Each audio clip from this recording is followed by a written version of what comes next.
Luke 18, verse 3.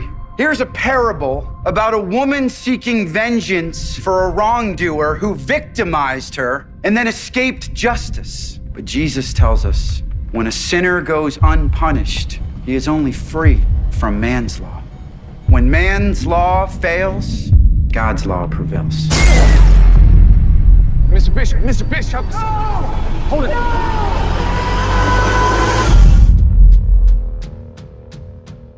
Mr. Bishop, Detective Sawyer, I'm sorry about your loss, Pastor. Don't think this was a case of road rage. Sarah was found with her hands zip-tied to the steering wheel. I'm acquainted with this sort of hurt. I know the futility. How'd you get through it? I got healed. How? I'm going to tell you about an opportunity I was once given, and I'm going to offer you that same opportunity.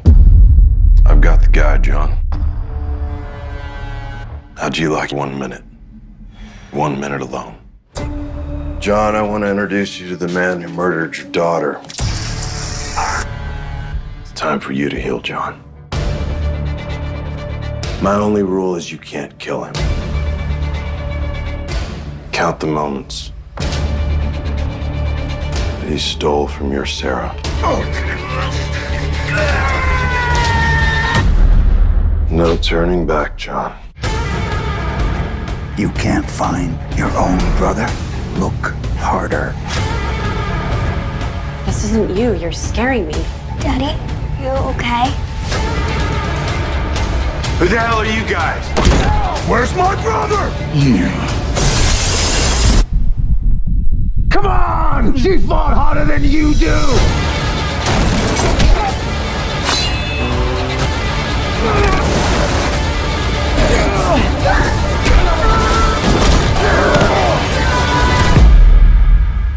Daddy's sorry about this.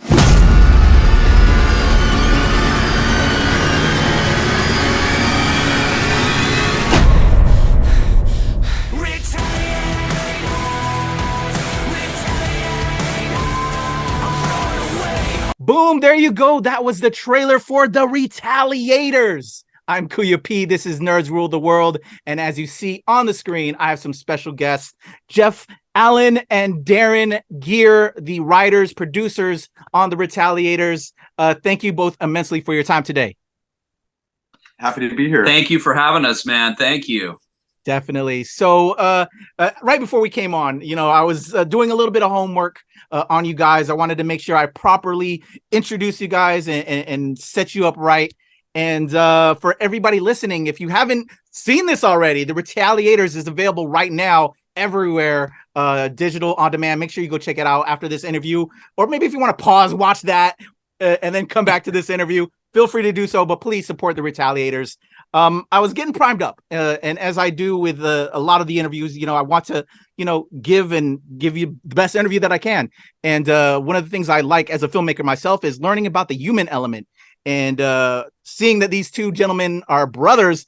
I'm always curious how that works out. I've had some other brother filmmakers on before, and we can nitpick a little bit. I have a sibling as well, so I was curious on that. But then when I opened up the press kit, I learned that there's a very much deeper human element to this. So I kind of want to change that trajectory. And if I could throw it back to Jeff and Darren and just tell me about the genesis of The Retaliators and this really emotional impact that it has had on this family and you guys bringing this to the screen. So over to you, Jeff and Darren, if you could tell me a little bit about how this all kind of came together. Yeah, absolutely. Happy to tell the story. And it's feels weird to say happy to tell the story, but what we definitely always like to point out, because we've done some interviews, we've done some Q&As on stage and things like that. We like to point out up top that ultimately, while there was a very real life trauma that was the inspiration for the movie that we went through as a family, and most significantly our sister went through, we ultimately have some very happy endings. We have multiple happy endings to a pretty horrible story. So do like to say that up front, because yeah, it's the origins go to some pretty rough spots. So yeah, going back to the beginning, our sister years back, over 15 years ago at this point, when she was still very young herself. She was, I believe, about 19 years old. Crazy story. She was walking home from a friend's house in her own neighborhood. It happened to be this one section that was kind of near a highway. It's in a very beautiful Northern California town, and she was walking home a couple blocks from her house, middle of the night, late at night, and the way she describes it is it sounded like someone was jogging really fast behind her. And she was like, that's weird. She was thinking for a second, who's jogging at, 1 a.m. or whatever it was. And next thing she knows, she is tackled full force and then tumbles down like a 20-foot ravine. Complete stranger attack out of nowhere. And subsequently, she was very brutally attacked, almost killed. She was raped, belt around her neck. It was about a horrific a situation as you could imagine. Miraculously, she fought and outsmarted and figured out a way to survive and climb her way out of the ravine. And the odds of surviving a stranger attack at that level are very low, obviously. And she did survive. She ended up out on this strip of highway, flagged down cars, and she lived, thank God. The tough part, many tough parts that happened from there at that time. One was the guy was not caught. Didn't know who it was, complete random stranger, and years went by where the real challenging pieces of that time was, again, perpetrator not being caught, and then our sister dealing with, as one can imagine, extremely severe PTSD that went on for years. So now, cut to, I believe it was 12 years later, because of another attack on a female from a taxi driver in the same area. Literally in the same 3-mile radius. 12 years later, through DNA advancements, they caught the guy. They found the guy.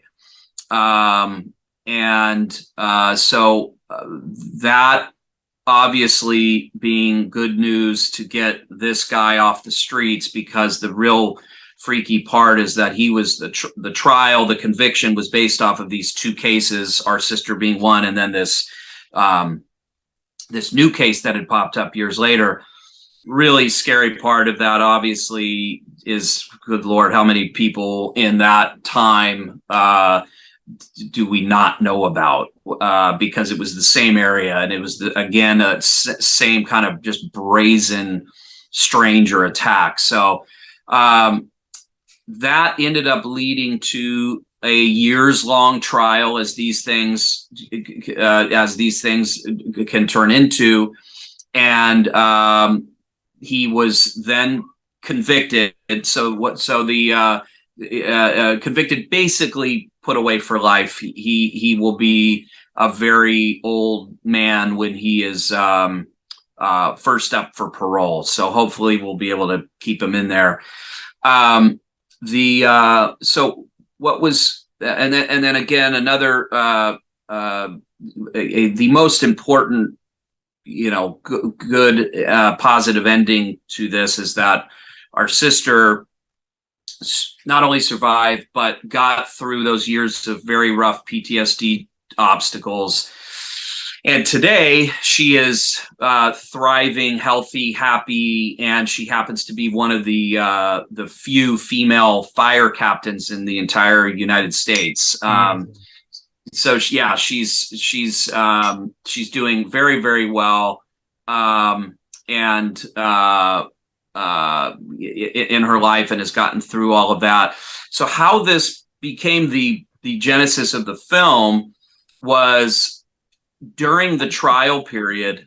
There was a lot of rough conversations at that time because these things were being brought back up. We were all kind of having to relive these things, and I was talking to my dad one night, and he had just come off of a day of having to sit in the trial and hear horrible things, and it was just heartbreaking to have to I am a father, and then now having to empathetically listen to him, and it's my sister. So it was just this, these conversations were very hard. And so in a quick flash, this idea popped into my head of what if there was this service that existed underground that offered family members of crime victims the ability to have 1 minute alone with the perpetrator. And it was just a quick idea, just wrote it down, and I wrote down the Retaliators, and then I just kind of put it in the file that Jeff and I have where we pile up movie ideas and plot lines and things like that. And sometime after that, our sister came to us and basically said, hey, do you know anybody in the documentary space? I would really love to get my story, my name out there. She had just started to do press. Her name is Jody Geare. And she really wanted to, be an example for women, for people, is that, hey, you can get through this, the most horrific of attacks and horrific of kind of PTSD aftermath. And she has gotten through it. She really wanted to get her story out.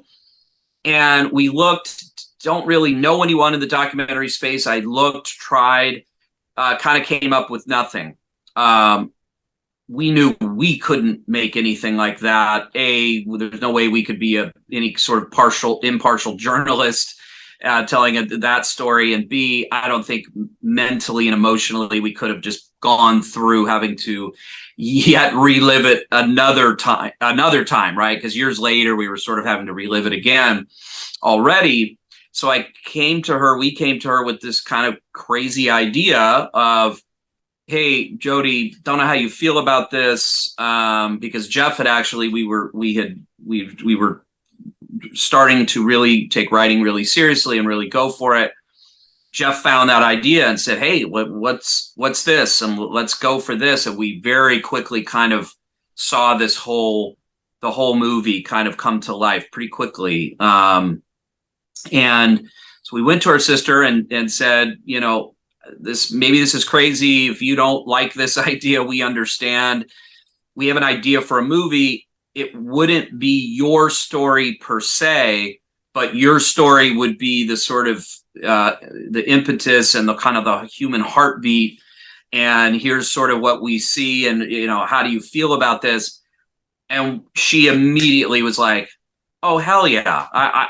She was so enthusiastic. It was like, and that's very much her personality too. She really is just she's so outspoken and just speaks her mind always. And so she doesn't pull punches. And she was just like, I don't care how my story gets out. So she's like, if you guys are able to write a script and you're able to get that turned into a movie, and that's a way that you can somehow get my name mentioned in interviews or on any platform, and yeah, I am all good with that, and have fun and do your thing, and so she really gave us that green light to sort of have her story. It's a very weird combo. It was like this very personal story being this sort of heartbeat, but through the lens of we've grown up, complete dyed-in-the-wool film, cinema nerd, geek, culture, genre, exploitation, horror, action, all these things. We've had the deep love for all of these things, and we took this very personal story, but then sort of the intent was to create a sort of cathartic entertainment through it, and something positive from a horrible situation. And that we really, what the final sort of happy ending is that I feel like we did it. And to be on stages with, we've now been on 2 stages with Jodi where she's got to tell her story into a microphone in front of a big audience. And we've been in many interviews and got to share her story and tell her, speak her name. And it's been this very triumphant experience. And she finally got to see the movie at a film festival. She's now seen it several times. She loves the movie. She sees all the Easter eggs that are sort of the hints to her story. But much like we sort of needed, the third act of our film goes very crazy and is very much an homage and love letter to a lot of, genre and exploitation films. And it gets very extreme, but it is also very much this sort of expression of sort of catharsis that we sort of needed at the time, because it was just, all of us had kind of felt like we'd been kind of beaten up mentally, the family. She had the ultimate and carries the ultimate scars from all that, obviously, but to see her enjoy the film and enjoy this whole ride has just been, it's really just an insane story. And then, sorry to keep going on forever, but that's not even where the insane serendipity ends.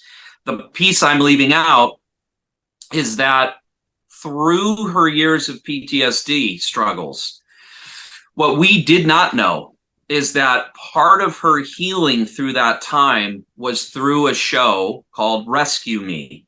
Yeah. And she watched that show. We didn't know this at all. She watched that show on a loop for years and years and years, because that show took a very no punches pulled approach at the PTSD and the struggles that firefighters go through, and how kind of the crazy things that go on in their personal life. And the character of Michael Lombardi's, who was named Mike, and he was the probie on the show, because she was a probie firefighter at the time, that was the character she connected to, related to, and just absolutely loved. And had this, again, years and years and years of that show acting as sort of a healing agent for her through that time. Michael coming onto the project was completely separate from all of that, because we didn't even know that. Michael happened to be the first person we sent the script to, because we had worked with him through music years back. My sister never believed me that we worked with him and knew him. She'd be like, yeah, Michael Lombardi. And we thought, okay, well, obviously she's a firefighter, so she must be aware of Rescue Me and is a fan. We did not understand the profound connection she had to the show. And so he read the script and was on a plane from the East Coast in 3 days to come out and say, I was born to play this role, and I will get this movie made. Just believe in me, trust me, I will get this movie made. And then we found out the connection with Jodi. And once he found that out, it sort of took his already determination to this very high kind of personal level for Michael. And we were there the day we called Jodi to say, we're doing this with Michael Lombardi. She didn't believe us. So we FaceTimed, and she was in her firehouse, and she's running around her firehouse showing on FaceTime Michael Lombardi, which in that world, in the fire community, Rescue Me is considered like the only legit firefighter depiction.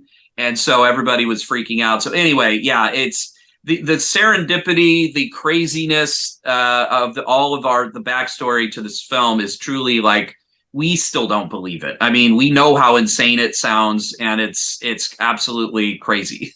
Wow. Yes. Ah, man. The appropriate word in the press kit, unbelievable. It's it hit me like I hit a brick wall, like I said, right before we began, as I was getting prepped up, and just wow. So thank you, Darren. I was a little bit nervous, to tell you the truth, especially with something that's such a,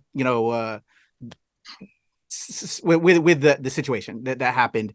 Of course. But I felt it important. And as I read from Jodi's story, she is such a rock star, such a, just to not want to be, from that article that I read online, not just to be another Jane Doe #1. She wanted her name there. She wanted her name in the script. Just such an amazing, just strength and power, because I live in DC. I'm an activist in a lot of other ways. So it's all about changing the world and inspiring others. And so to have her be willing to share her story, and work with you as her brothers, and for you as the whole family, because you, like you said, you all had to deal with this. And I want to lead into Jeff, to give Jeff some time to talk on this as well, is just, this had to be very therapeutic. And I can only imagine, as a father of a young daughter, and just being surrounded by females in my family, there's no telling what I would do if something were like to happen. So I'm sure, I could see myself writing this script with you guys. Like, I'm going to nail his penis to a wall, all these kind of things, right? Like, I can only imagine. So if I can toss it over to Jeff, if you can just tell me about working with Darren, working with the family, putting pen to pad. Were there any moments where you had like step away from the scripts, or just how therapeutic this was, and just such an amazing story? And again, I was worried to talk about it a little bit, because who wants to make you relive this stuff and recant it? But I think reason also why Jodi wanted her name in there is, it's important that people know, no matter how hard it is, so that way we can prevent it in the future. I think, a lot of the script, we can't write. It didn't feel right to try to write from the victim's perspective. I think that's important. We took what we could sort of, the perspective that we had on it, which was as the victim's family. And there's a real moral dilemma, I think, that people feel when they're in those situations, being the family members of victims, which is, there's the what you want to do and maybe what you think is right. And those things can get tangled up and muddled, and it makes it really hard to see clearly through the situation. There's court cases. There was one of the I can't remember what his name was. What was the Olympic doctor? The Olympic doctor who abused, hundreds of women, hundreds of girls. It was just girls, really. And a father in the audience at the trial, like, attacked, tried to attack the guy, and right when we started writing. Right when we started writing. And I felt like that really kind of encapsulated a major part of the theme we were sort of exploring in writing it, which was I can't help but feel the urge to make this person hurt, but at the same time, it's like, what am I compromising of my moral life in doing that? And in the worse that you want to inflict that pain, the worse it hurts you, the more you can sort of compromise your morals and maybe transform your morals. I think in some cases people get really spun out by this sort of stuff. And so for me, it was really digging into that theme, of the, maybe it's, it might be a really depraved thing that somebody does in reaction to it, but it's one of those cases where I think it's much easier than if, you have like a serial killer or something that like gets abused as a child and then goes on killing people. Like, creating sympathy for that person is, I think that's kind of hard, in a way. For us, it was more like a situation where somebody goes down the wrong path, but you can totally relate to the motive. And that's a challenging thing, because I think a lot of people, that's not the one-off serial killer. That's anybody, You know what I mean? Right. That can go down that road. And I think that's what makes it a very engaging thing to explore. Yeah, it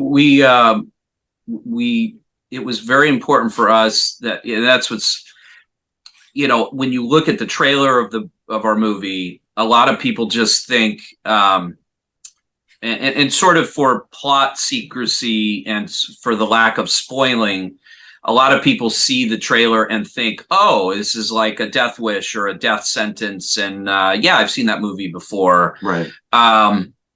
There are threads in there that are like that. It is understandable. That's very much how the trailer was made. But I always tell people when they ask, oh, so is this like a death wish? It's like, well, kind of, but it takes some crazy left turns and it goes in directions you're not going to see coming.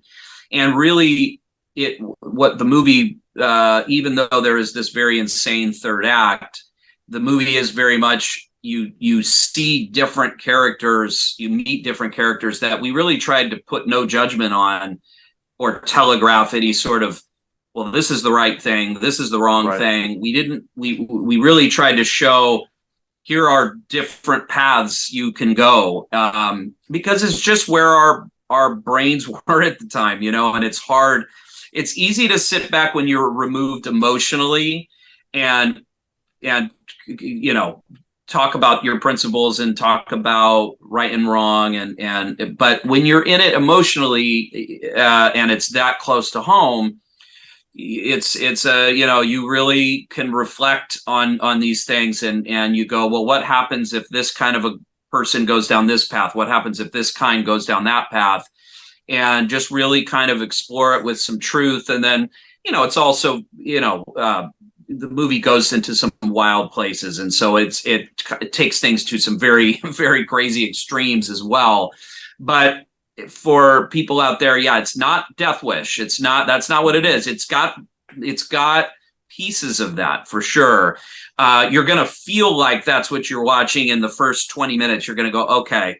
But again, yeah, what we were very big on was like, how do we take this kind of a story, a revenge story, and really tell it in a different way and take it to down some different streets. And it was very, we were, and to answer your question too, we never, once Jody gave us the blessing and said, yeah, do this and have fun with it. And I don't care how crazy you go with it.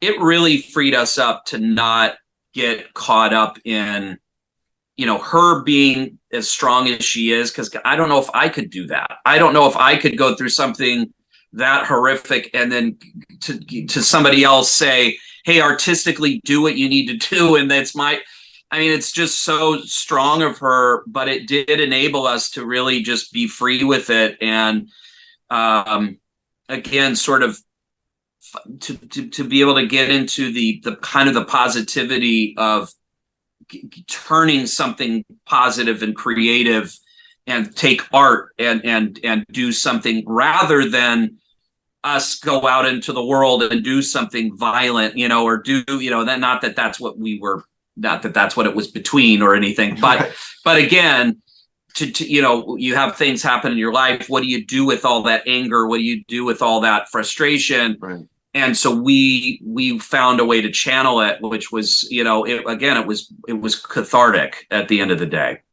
I can imagine. Yeah. Amazing. I'm gonna keep it on the art talk real quick, if you don't mind. The nerdy filmmaker in me is curious about, I had the Halavis brothers who recently did American Carnage. And I was curious, like, how did they as brothers, like, you come up with a plot, you sit down, who's starting the script? What was that process like for you both? Is this your first time, writing a script together, and just kind of like that nerdy stuff, those behind the scenes of like making art, right? So like, okay, we had a sit down session. You're going to start the first draft. I'm curious what the process was like on this for you both. Who takes lead? Darren, Jeff, tell me how that works for this. Yeah, well, we do a lot of, I guess it all starts with the idea. It all begins with just, as Darren already mentioned, we came upon we both of us write a lot of just little one or two sentence ideas a lot of times, and we'll go through them. When we feel stuck on one thing or another, and or just have some free time and want to mess around. And if one of them, we try to riff on each of them, and every once in a blue moon, one of those riffs, we start talking. The more you talk about it and are starting to riff on it, you kind of start giving each other the eye, like, "Hey, we got this. We got something here. Oh, that's a great." Or or you just get a great idea on the riff, and you go, "Oh my God! Oh, I have to see this on screen." At some point, and then it's off to the races. And the races the race begins with outlining, extensive outlining. So we always, I think that's important, especially. I mean, I couldn't, even if I was writing it alone, I couldn't imagine doing it without the outline. But certainly, if you're working as a team, I think outlines are crucial, because it doesn't just keep you organized individually. It keeps you it literally keeps you on the same page as writers. Why are we doing this? Oh, go back to the outline. Why are we doing this? And and then from there, we divide up pages. We also write together, or we finish pages, then I'll come over and then we'll clean it up together. So it's a very collaborative affair. Which is great, you know what I mean? Because it never feels like, oh, this is my story. It feels like it's our story. It feels like we really built this up together, and which is great, because making movies is nothing but a collaborative affair. You know what I mean? Because then you got the next collaboration, which is with all the, the crew and producers and everything, and then it turns into something even we didn't expect, to a large extent. But yeah, we and what's crazy is the Retaliators is our first script. And I was an actor when I was younger. We grew up, obviously we're brothers. We grew up watching endless films. In my acting years, I read hundreds of scripts. We made short films when we were younger. We used to just kind of shoot anything at any time to make each other laugh and make our friends laugh. And we just always had, we did music together for years. We did it professionally, put out some albums when we were a little younger. Screenwriting was always something we had kind of flirted with and wanted to do. And we both individually kind of dabbled in it a little bit years back. Never went all the way with it. It really, about 5 years ago was this thing where it was like, we've got this lifetime of obsessively watching film, and we have this nerd palace in here of endless amount of. Yeah, thank you. And it's endless amount of VHS and this is all his interior designing. Yeah, he's the master. Yeah, and then so. Which is our writing room now. So this is where we write. And we just made a decision. Like, we didn't tell anybody. We said, let's not tell anybody. Let's just do it. And not with no expectations, and kind of coming from this loose place of like, let's just have fun, and and then that's sort of morphed into us doing the Retaliators. And we're, as far as ideas go, I mean, we're kind of machines in that way, where we probably have 150 to 200 log lines at all times that are sitting here on this like monster re-ranking list. them, and we're kind of looking and going, and then then it's just like Jeff said, we just sort of go through, and then one hits us where we go, oh wait. And when we can start to see a movie, I want to say too about the kind of geeking out on the writing process a little deeper here. We love outlining, and we're very big on spending a long time sitting in a room, talking it out, feeling the movie out, watching movies, kind of getting inspiration. But then once we start writing, we take a very, that sort of, Stephen King is known for, he doesn't ever outline. And he sort of just, where does everything take him as he writes? We kind of then turn into that once we start writing the screenplay. We've got the roadmap, but if the characters are pulling us here, if the situation is getting boring, if there seems to be something that's pulling, we follow the characters and we follow the situation. So with every script we've written now, when you go to the original roadmap to where it ended up, it's completely different places. So we're big believers in you can do it both ways. You know, a lot of people. Yeah, you can rebuild the boat at sea, you know, so to speak. You know, it's, I feel that. I'm a bit of a I am a writer and a process nerd. So I'm always curious on you know, cool. the different, you know, ways we do what we do and create. Yeah, me too. So that also brings to mind a question as a writer again as well. We create dialogue, you know, sometimes you know, we're outline guys, or some guy likes to focus on dialogue. Is there a particular line in the film that made it or didn't make it in Retaliators for you both that you can speak on? And maybe one that doesn't spoil anything, because we don't want to spoil for anybody. Any line of dialogue? There's a line that I know we're really proud of. The line is, "Only complicit men take secrets to the grave." And it's at a crucial part of the movie. And we've had what's been, when it was sitting there on the page, it was like, ooh, this is a good line. And this is a big moment right here. And what has been so amazing was to watch the actor that says that line deliver it, because he just kills it, and it's so good. And hearing the voice and watching it, it's like, whoa. But then what's been crazy cool is we were just in a chat. They were screening the film on Amazon in like a watch party, and there were people there just real super fans of the movie, geeking out on the movie, and we were watching it just kind of going, whoa, this is crazy. And one of them said that they were like, oh, that line, they pointed it out and then said, I want a tattoo of that line. And I'm like, oh my gosh. I'm like, wow, if we see that, that's going to be beyond crazy. But even just hearing people discuss that in that way was like, whoa, that's crazy. And it's happened a few times where people have reached out and said, wow, I love this line. And then there's another line that has been brought up a few times too. So that's been really unbelievable to go through. I don't know. Do you have any that Well, you mentioned those, and I totally agree with those. It was cool. Very early reception of the film, even just like from other producers working on the film who hadn't seen the cut yet. And after they had first seen it, I remember them just loving that only complicit men take secrets to the grave line. And I was like, oh, that's cool. Like because you never know what's going to pop for people. Yeah. You know, you put all this work into everything, and you're like, well, hopefully, you know, who's going to attach to what? I don't know. So that was really cool. I guess for personally, I really love watching Jacoby Shaddix deliver our lines. Yeah, you know, because he doesn't have a lot. I think there's just like one little part. I don't want to give too much away, you know, a little spoiler free. There's a line when he gets to let's just say when he gets to the door, somewhere, and he delivers this line, and it's one of those lines where I think it actually really depends on the performance. Unlike the, you know, complicit men take secrets to grave, even if you had a bad actor doing that line, you could still go, that's a great line. For this one, it was more like we had when we were sort of like doing readings to ourselves on the script, we would always crack up because I would take that line, and the way I would deliver it would always have us laughing.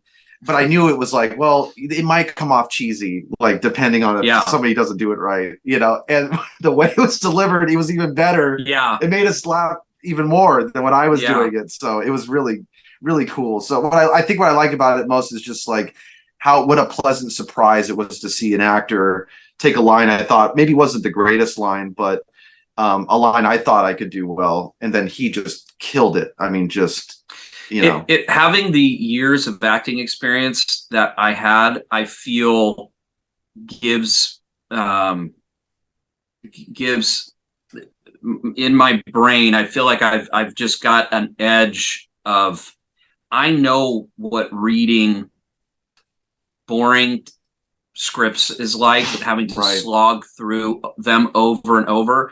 And from the actor perspective, I know what it's like to go, okay, you're reading for this role, and that feeling of like, oh geez, this is it.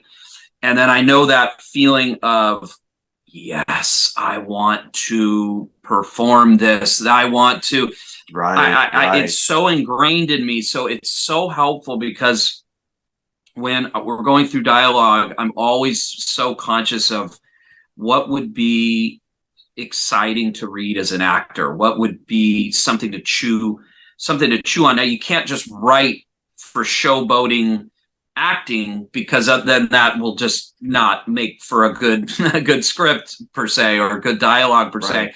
But I definitely have that filter always going on, and then to watch, because we feel like we hit the lottery, like we can't imagine with the actors we got. Michael Lombardi's performance. I mean, he won acting awards for this film at non-genre film festivals, because that's how good his performance is in this movie. Mark Menchaca is just unbelievable in this film. And then, as he's mentioning, Jacoby Shaddix, it's the singer of Papa Roach. Well, that's what makes it the real lottery, right? Is if you told anybody, hey, your movie's we're going to make your movie, but it's going to have like people from rock bands in it, right, as the actors. Most people would be like, oh no, that's a curse. That's a curse. That's a curse and a blessing type of situation. Right. That was partially going to be my next question. Yeah, is how blessed you guys were to get the cast that you got, and then the blessing of the musicians that you had involved, and also did that double duty. Wow. Yeah. I'm sorry to cut you off, but just want to no, absolutely. Thank you. That's Michael Lombardi that made that happen, because he ultimately got the film made through bringing on Better Noise, Alan Kovac and his company, and help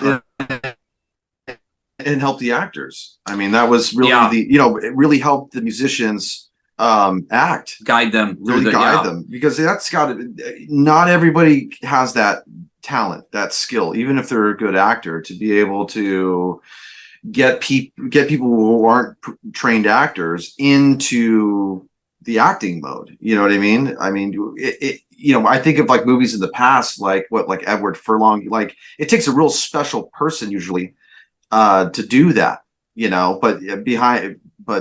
So anyway, I think we got to give props to Michael for really wrangling the acting. Well, and it was also because Alan Kovac's vision was let's figure out how to incorporate these bands, and at first it was about a big soundtrack, right, which got us super pumped, because growing up in the glory years of having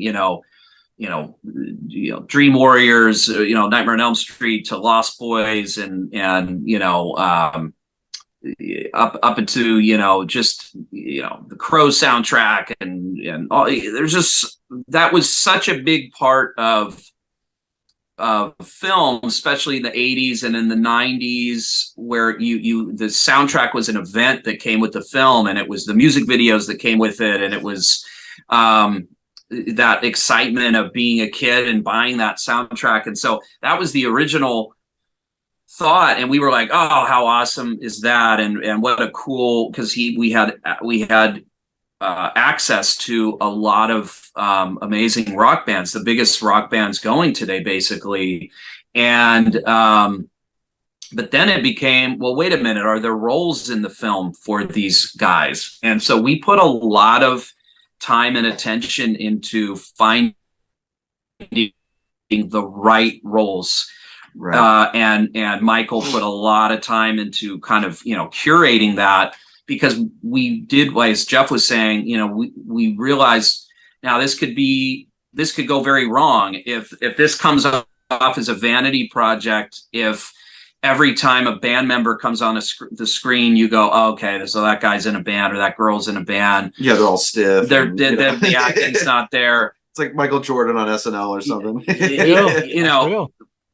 One of the things we are and one of the things we are so proud of, and we have read it in so many reviews, and we've gotten the feedback from so many people, and we just feel it in our bones watching it, and is that if you didn't know who these guys were, girls were, you would not know. I mean, they blend into the film. There's a lot of characters in the film. There's a lot of kind of crazy characters in the film. And so proudly, they just sort of come in and out of their roles alongside absolute world-class actors, and you can't spot it. I mean, it's right there. So yeah, and I think it also an important thing to mention too is, like, you know, especially for like filmmakers out there or people that are trying to get it going, is, you know, when you go out, you set out to get money to try to make these things. The people that give you money, they have something in mind that they want to do, and it's all about trying to evolve with the process and find the movie that you set out to make still within whatever they want. You know what I mean? So that was the interesting thing, because it actually happened to gel with what we were going for. So, but on the other hand, it's not like that was the way we would have done it in a vacuum. But the thing is, when you're making movies, it's not in a vacuum. You know, well, and it's not like we have, you know, all this money in a safe somewhere. Like, all right, we're going to make exactly what we want to make. Yeah. And so I think the fun part for me is, like, it is actually getting there through all those little steps in between, because you always end up with something that you just didn't expect. And when it goes well, there's kind of almost no better high, you know? Yeah. Well, and we were lucky too, because Alan saw that in our script. Right. And he was right, you know, because certainly I'm sure there's many examples in the history of making movies where a producer comes on board, a studio comes on board and says, well, hey, I have an interest in X and I want to match it with this script. Right. And it's a disaster. Which happened to us. I won't go into details, but early on, very early on, you know what I mean? It's like people, it's just because, again, if someone's giving you money, it's, you know, of course there are strings attached. That's the whole reason they're giving you money. Right. You know what I mean? So it's all about finding that alignment, and not compromising at the wrong parts. And it was a risk. I mean, it did feel risky still. It wasn't like it was the obvious. Like I said, we agreed to do all these things, like having the musicians and things involved, before we knew what it was going to look like. But I think what held it together for us was really having the faith in Michael. Yeah. Because Michael was so passionate about it. He understood the vision, and he knew Alan more than we did. And he just knew, he saw the vision instantly. Yeah. And really helped convince us, and then helped convince Alan probably too, you know? Right. He's really, you know, he's the MVP. Love that. All right. Well, let me remind everybody again, the Retaliators is available right now. Digital streaming everywhere. Go check it out. Give it a watch. Come back. Let us know in the comments, and let the Geare Brothers know how you feel. Gentlemen, this has been... at first I was like, oh, this is just another interview for me personally, because I do a lot of interviews. And then I started reading the story, and then hearing you both talk, you know, this past about half hour or so. Actually, we did a little bit more than that. It has just grew me into a fan. I can see the heart and the soul, not only because it was a personal story in some ways, and therapeutic in a lot of other ways as well. But the drive and the passion of wanting to create great art, inspiring art, and no compromises, again, as we're doing a little bit more on the technical side of things about industry, because I've been in the industry as well. I know how that goes. I could see that. And so I've now, in a lot of ways, become a fan of yours. And so that leads me to my last question is, because when you see filmmakers that are kind of have their heads on right, because we know the people that are just making stuff for profit or not really trying to tell a story, they just, you know, their hearts aren't there. I can see that you have heart, and I'm not just saying it, but from just this conversation, I just want to commend you guys for putting it out. So again, because this one is so close to the chest, that you're able to tell it, and then also just, again, inspire with it as well. I think you had a festival of riches, and then with the people that you had involved, the music, I gotta buy that soundtrack because it's killer, and everybody, that's available as well. Amazing. Go get that. So my last question would be so you did this project as brothers, and you're now seeing the success from this, and people are checking it out. I'm sure they're asking as well, so I have to ask it as well. what's the next project? What do the Geare Brothers have in store? Is there anything we can speak to that regard? Or if it's close to the chest, we're gonna keep it in the back burner. We don't want to spoil it yet. We can throw out those socials so people can follow you guys or anything that you have. Yeah. But I know they're gonna be fans, like I am as well. So oh man, thank you so much. Really Thank you. Yeah, we have been since pretty much the day we completed the Retaliators, and then COVID happened, which stretched out the filmmaking process of the movie, which is a whole other story for another podcast. But what we did was we took advantage in that time of just writing. So we have been writing nonstop since then. So we have a couple more feature length scripts that we have completed that we are super proud of, really happy with. And then we are right now developing a project with Michael Lombardi and writing, embarking on a script that we are super happy about. So yeah, it's we're in a phase right now where we're looking to see what the next film is going to be and what the right project is. And we feel like we feel just very lucky to have multiple scripts and projects that we've gotten fantastic response from, that we're now just kind of figuring out what the right home is, how to do it the right way. Yeah, we're trying to take advantage of the success we've had with Retaliators to go, okay, what's the right next move here? But so to keep it a little cryptic, but we are literally right in the middle of figuring that out right now. So it's very, very exciting. Well, I'm excited for you both. I hope they're throwing buckets of cash at you guys to make those happen. Because I'm sure once they see the film, for those that haven't, they're going to.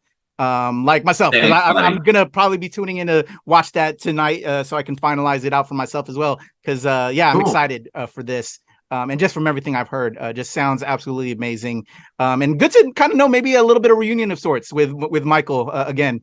So hopefully we can see more collaboration down the road. But whenever those happen, I would love to have you both back, show you love and light, celebrate those films, get the word out to the people. Darren, Jeff, thank you both for your time. Everybody, the Retaliators out right now. Go check it out. It's your boy Kuya P. This is Nerds Rule the World.